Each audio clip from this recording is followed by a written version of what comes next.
সরু রাস্তার দুপাশে মানুষের ঠাসাঠাসি অবস্থা।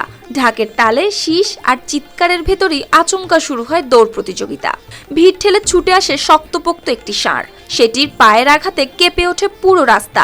সবচেয়ে দ্রুতগতির ষাঁড়ের জন্য থাকে নগদ অর্থ, মোটরসাইকেল ও অন্যান্য মূল্যবান পুরস্কার। আর সেই মুহূর্তে উল্লাস আর উত্তেজনায় বদলে যায় পরিবেশ। দক্ষিণ ভারতের ভেলোরে এইভাবেই শুরু হয় শতবর্ষ পুরনো ঐতিহ্যবাহী ষাঁড় দৌড় এরুথু বিদুম ঝিঝা উৎসব। এরুথু বিদুম ঝিঝা তামিলনাড়ুর ভেলোর ও তিরুপাথুর জেলা জুড়ে জনপ্রিয় একটি গ্রামীণ ক্রীড়া উৎসব, যেটি এবছর আয়োজন করা হয়েছে অম্বুর শহরে। ভেলোর ও আশপাশের এলাকায় অনুষ্ঠিত এই উৎসবে অংশ নেয় প্রায় ৩০০টি ষাঁড়। সরু পথ ধরে একের পর এক দৌড়াতে থাকে ষাঁড়গুলো। তবে প্রতিযোগিতার আগে মন্দির থেকে সাজিয়ে আনা হয় সেগুলোকে।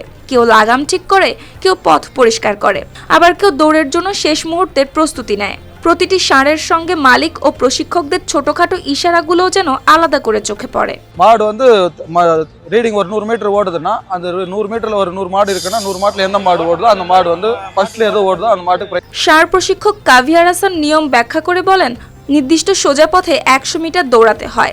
এরপর গণনা করা হয় পৌঁছানোর সময়। শিয়া বাটার ও ভিটামিন ই সমৃদ্ধ লিলি বিউটি সোপ, তারুণ্যময় উজ্জ্বল ত্বকের জন্য।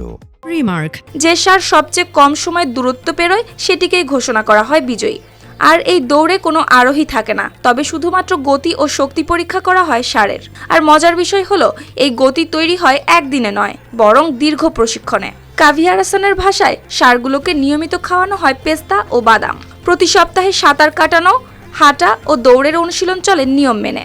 এরপর জানুয়ারি মাসে ফসল উৎসব পঙ্গলের সময় এসব ষাঁড়কে পূজা করা হয় দেবতার মতো করে। কারণ এই উৎসব প্রতিযোগিতার চেয়েও বেশি পরিচিত মানুষ ও ষাঁড়ের সম্পর্ক উদযাপনের দিন হিসেবে।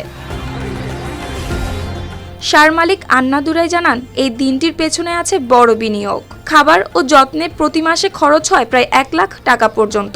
তবুও তাদের কাছে এটি ব্যয় নয়, বরং গর্ব ও আনন্দের অংশ। সুপ্তি রায়, RTV।